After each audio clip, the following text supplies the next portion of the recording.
vamos lá, vamos para comentar aqui o informativo da sessão do dia 22/11 de 2022, né? 22 de novembro de 2022 do TSE. Então vamos lá para aquele nosso quadrinho de sempre, né? A gente sabe que na sessão é julgado vários processos, sobretudo processos em listas, né? Que são processos que os ministros disponibilizam, são processos que, julgamentos, teses reiteradas que eles colocam em listas, né? Processos em comum, e aí julga em forma de lista. Mas a gente sempre gosta de destacar os principais que são discutidos, a gente destaca um e outros a gente faz breves comentários. Então vamos lá rapidamente destacar os três, né, que a gente entendeu mais interessantes. A gente vai comentar esse aqui, tá? Que diz respeito à linha G. A gente vai comentar esse aqui. Mas eu queria fazer um breve comentário sobre esses outros dois. Esse processo aqui, esse recurso ordinário, o 0600-556, ele trata de inelegibilidade com origem em improbidade administrativa, que ele vai ter uma certa correlação em relação aos elementos, né, das inelegibilidades em decorrência de uma condenação lá na origem por improbidade administrativa. Então, esse aqui é um ponto interessante também, é um processo interessante que a gente não vai fazer o destaque, que a gente entendeu que esse outro aqui que a gente marcou é mais interessante. O outro processo que a gente gostaria de comentar, mas não de destacar como o terceiro, é o 0600-957-51 da relatoria também do ministro Raul Araújo, que ele fala a respeito da legitimidade de partido isolado para opor a ação de impugnação ao registro de candidatura. O que ele diz? Olha, o partido que é coligado, e isso advém da própria Lei 9504 e de súmula também do TSE, ele diz o seguinte, ó, a própria Lei 9504, que o partido coligado ele vai atuar como se fosse um partido único. Então, supondo que o partido X faça uma coligação com o partido Y, esses partidos não podem atuar de forma isolada. De modo que, se eles atuarem de forma isolada, eles seriam ilegítimos para propor determinadas ações, que é o caso aqui da ação de impugnação ao registro de candidatura. Tá bom? Então, feito esse breve comentário com esses dois processos, agora a gente vai para o nosso destaque, que é o recurso ordinário 0600-765-75 da relatoria do ministro Carlos Rohrbach, tá bom? Vamos lá rapidamente dar uma olhada nessa inelegibilidade, né? Inelegibilidade da linha G, né? A inelegibilidade da linha G, e como é que funciona essa inelegibilidade, né? Que já é conhecido de outros informativos nossos. Eu vou fazer rapidamente aqui a leitura do dispositivo e depois a gente vai fazer uma esquematização para não ficar cansativo. Então, o que diz lá? Lembra que a gente sempre fala, né? Inelegibilidade, via de regra, ela está no artigo 1º, inciso 1, da Lei 9504. E outras inelegibilidades estão previstas na Constituição Federal, sobretudo a inelegibilidade reflexa, né? Ou inelegibilidade de reeleição. Mas a maioria está aqui no artigo 1º, inciso 1, da Lei 9504, da Lei 64/90, que é o chamado Estatuto da Inelegibilidade. O que diz lá o artigo 1º, inciso 1, a linha G? O que diz a linha G?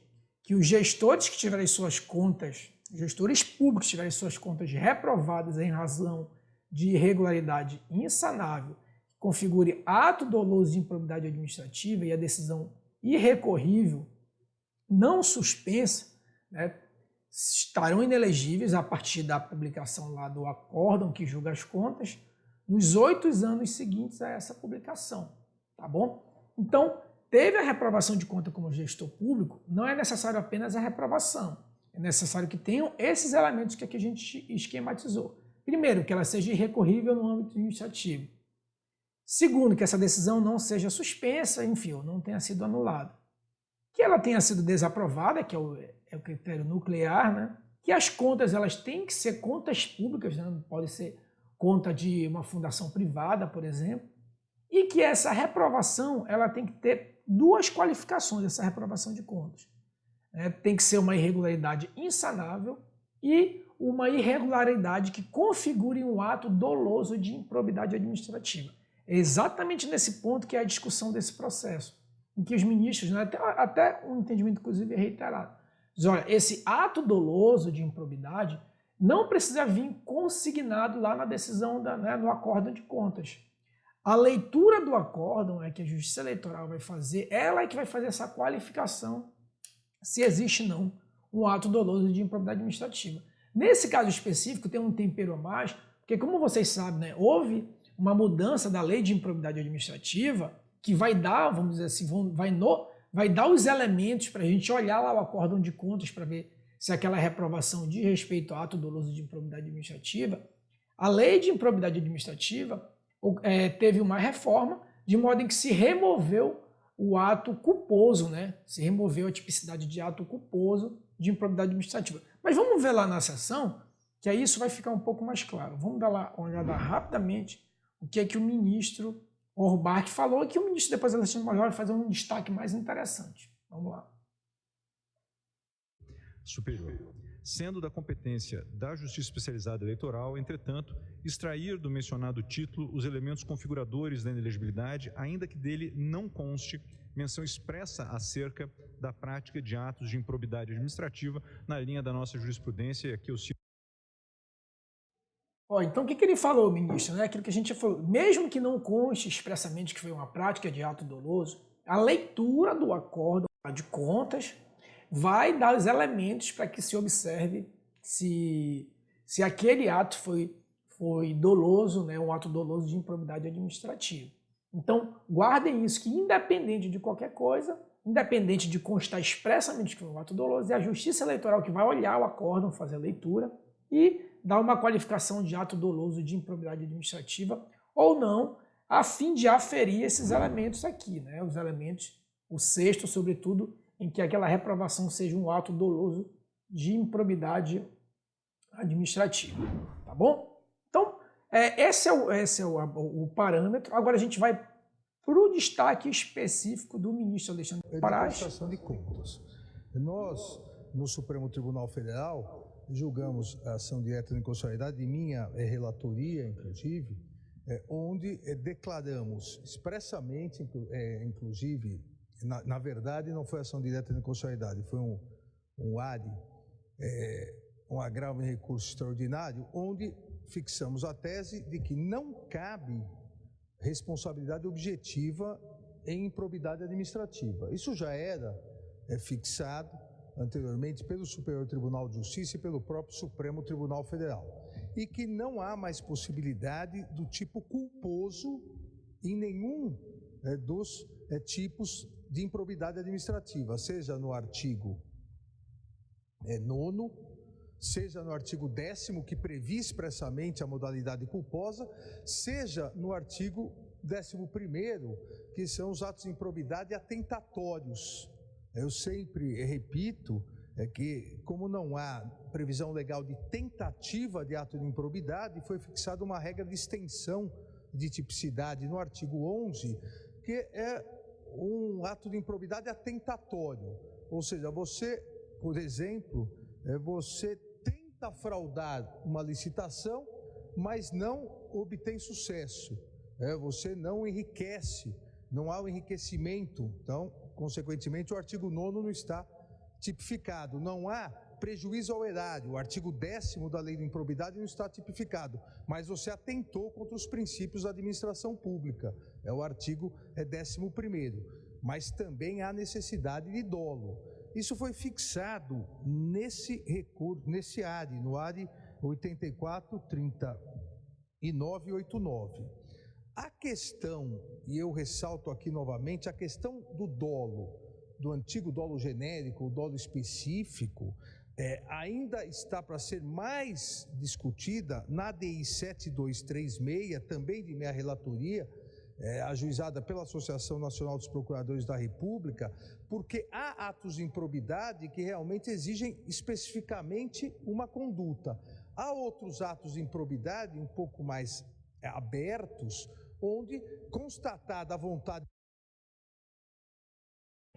Então é isso, ele vai se estender, né, sobre, enfim, o desdobramento dessa ADI que está no Supremo, mas o que eu queria destacar para vocês é isso aqui, ó. Com essa modificação, né, da Lei de Improbidade Administrativa, a Lei 8429, que antigamente ela dizia que o ato de improbidade poderia ser doloso ou culposo, no caso de lesão ao erário, Com essa reforma aqui, né, a Lei 14.230, não há mais essa previsão de dolo ou culpa. Tá? Eles fizeram esse destaque, mas a despeito disso, para o caso específico, eles entenderam que houve o dolo, apesar de não constar expressamente, que é o que o ministro vai falar agora. De livre e consciente, já é possível a configuração. E aqui nós temos um caso bem detalhado. Agora ele vai explicar o caso específico, né? Detalhado disso como foi colocado pelo eminente ministro relator. Houve um convênio, né, da Prefeitura Balneário Camboriú, celebrou convênio com o governo federal para receber recursos e qualificar profissionais do setor de turismo, para melhoria de qualidade no atendimento aos turistas do município. Ótimo. Obviamente, se houve o convênio, houve o repasse de dinheiro, tem que haver a comprovação. Não há comprovação. Como se exigir mais do que isso? É como se exigir uma prova negativa, a chamada prova diabólica. Aqui quem tem que comprovar é o gestor. Se o gestor não comprova, aqui não é questão de responsabilidade objetiva, não é questão de ausência de dolo. Ele não prestou contas de forma consciente e voluntária. Ou seja, ele acabou gerando um prejuízo e acabou praticando um prejuízo à legislação, acabou praticando o ato de improbidade. Veja, a ausência da relação de quem foi treinado, a ausência de instrumento que comprove a contratação de professores responsáveis. Há algumas fotos, há fotos dizendo, ó, esse é o curso. Não dá nem para saber se esse realmente é o curso que foi realizado. A ausência dos alunos, não há uma lista de alunos. A ausência de contrato firmado para locação dos... Então é isso, né? Vocês reparem que para o TSE, esse mero comportamento de omissão, na verdade, traz consigo um dolo, né? Um dolo genérico, com vistas a fraudar, né? Enfim, praticar lesão ao erário público, na ocasião aqui de um convênio, né? Que era um repasse de verbas para administrar determinados cursos. Então, como não houve uma prestação de contas adequada em relação a essa questão, o TSE entendeu, né, que, muito embora não constasse expressamente lá no acórdão de contas, né, que julgou as contas, que aquilo era um ato doloso de improbidade administrativa, o TSE entendeu que daquele acórdão se extrai esse elemento, né, e se extraindo esse elemento, é possível configurar a inelegibilidade lá do artigo 1º, inciso 1, a linha G da Lei 64/90. Tá bom? Então esse foi o contorno dessa inelegibilidade, né? Só lembrando que a gente está falando aqui a todo tempo de improbidade, mas a origem de inelegibilidade que a gente está falando aqui é reprovação de contas. A gente tem também uma inelegibilidade específica de ato de improbidade administrativa, que é a linha L, que não se confunde com a G, tá? Muita gente confunde a linha L com a linha G. A linha G apenas tem um elemento de ato doloso de improbidade administrativa, mas a origem não é um ato, a condenação de ato de improbidade administrativa. A origem de condenação de improbidade administrativa diz respeito à linha L, lá também do inciso 1 do artigo 1º da Lei 64/90. Tá bom, pessoal? Então esse foi o informativo do dia 22 de novembro de 2022. Eu peço mais uma vez que curtam esse vídeo, compartilhem, se inscrevam no canal. Toda semana a gente está aqui fazendo comentários das sessões do TSE. Tá bom? A gente vai deixar aqui também um link na descrição do vídeo a respeito do nosso curso, sobretudo o curso completo de Direito Eleitoral, com a duração de 5 módulos de 50 minutos. Então, em uma semana você esgota aí o Direito Eleitoral. Tá bom? Um forte abraço e até a próxima.